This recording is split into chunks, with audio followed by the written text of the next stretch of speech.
নমস্কার বন্ধুরা, আবারও একটি নতুন রেসিপিতে আপনাদের সবাইকে স্বাগত জানাই।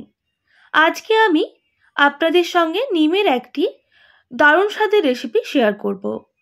নিম খাওয়া কিন্তু শরীরের পক্ষে খুবই উপকার। তা নিম ভাজা হোক বা নিমের রেসিপি হোক, যে কোনো রেসিপি। তবে সিজন চেঞ্জের সময় নিম খেলে শরীরে অনেকটাই উপকার হয়। আশা করি আজকের রেসিপি আপনাদের ভালো লাগবে। তো চলুন আজকের নিমের নতুন রেসিপি দেখে নিই। নিমের রেসিপি বানানোর জন্য প্রথমে নিম পাতাগুলো এইভাবে ডাঁটি থেকে আলাদা করে নিতে হবে। আমাদের নিমের ডাঁটাগুলো লাগবে না, আমি রান্নায় শুধু পাতাটাই ব্যবহার করব। তাই সমস্ত নিম পাতাগুলো এইভাবে বেছে নিতে হবে। অবশ্যই দেখে নিতে হবে পাতার মধ্যে কোনো রকম পোকামাকড় রয়েছে নাকি। তো নিম পাতাগুলো ভালো করে বেছে নিয়েছি। এবার পরিষ্কার করে সমস্ত নিম পাতাগুলো ধুয়ে নিতে হবে। আর লাগছে বেগুন। আমি এখানে দুটো বড় সাইজের বেগুন এইরকম ডুমো ডুমো করে কেটে নিয়ে নুন জলে ভিজিয়ে রেখেছি প্রায় আধ ঘন্টা মতো। তাহলে বীজগুলো কালো হয়ে যাবে না, আর যদি বেগুনের মধ্যে কোনো রকম পোকা থেকে থাকে সেটাও বেরিয়ে যাবে। প্রায় 3-4 বার জল পাল্টে ধুয়ে নিয়েছি। এরপর বেগুনগুলোকে এইভাবে হাত দিয়ে চেপে এক্সট্রা জলটা বের করে নিতে হবে।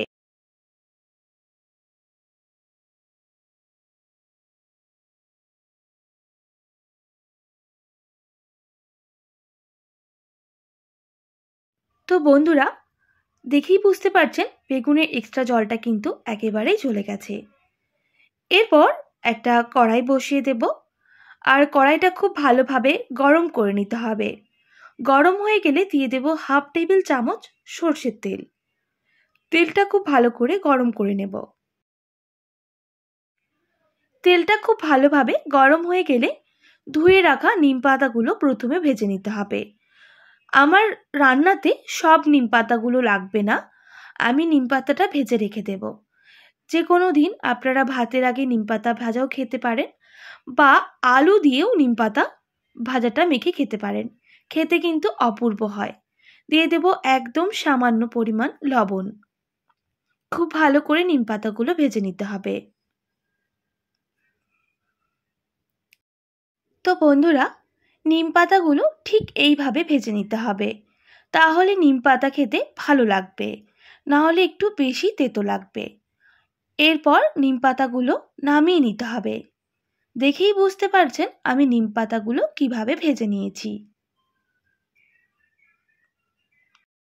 ওই কড়াই আবারও 1 টেবিল চামচ সর্ষের তেল দিয়ে দিতে হবে। তেলটা খুব ভালো করে গরম হয়ে গেলে বেগুনগুলো দিয়ে দেব। এবার বেগুনগুলোকে খুব ভালো করে ভেজে নিতে হবে। দিয়ে দিতে হবে সামান্য পরিমাপ কালো জিরে। আমি ফোড়নে শুধু কালো জিরেটাই ব্যবহার করব। আবারও খুব ভালো করে ভেজে নেব।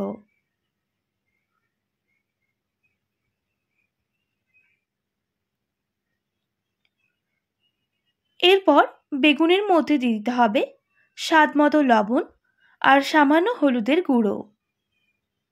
আবারও ভালো করে মিক্স করে নিতে হবে, আর বেগুনগুলোকে খুব ভালোভাবে সুসেদ্ধ করে ভেজে নিতে হবে। তাই গ্যাসের ফ্লেমটা লো টু মিডিয়ামে করে আমি ঢাকনা দিয়ে ঢেকে দেব প্রায় 2 মিনিট মতো। তাহলে বেগুনগুলো খুব ভালোভাবে সুসেদ্ধ হয়ে যাবে আর ভাজাও হয়ে যাবে। 2 মিনিট পর আমি ঢাকনাটা সরিয়ে নিচ্ছি। আবারও নাড়াচাড়া করে নিতে হবে।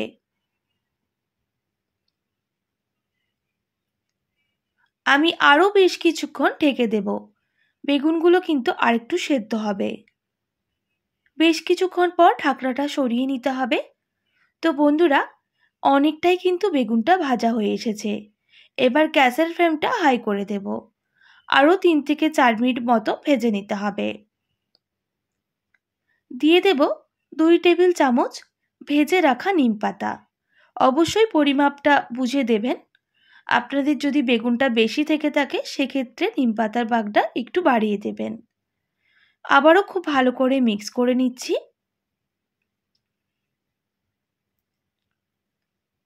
আরও 1 থেকে 1.5 মিনিট ভেজে নিচ্ছি।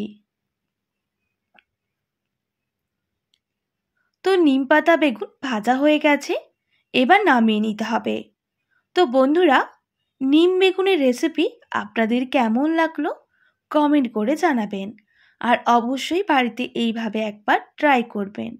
সিজন চেঞ্জের সময় নিম পাতা বেগুন বা নিম পাতা খাওয়া শরীরের পক্ষে খুবই উপকার।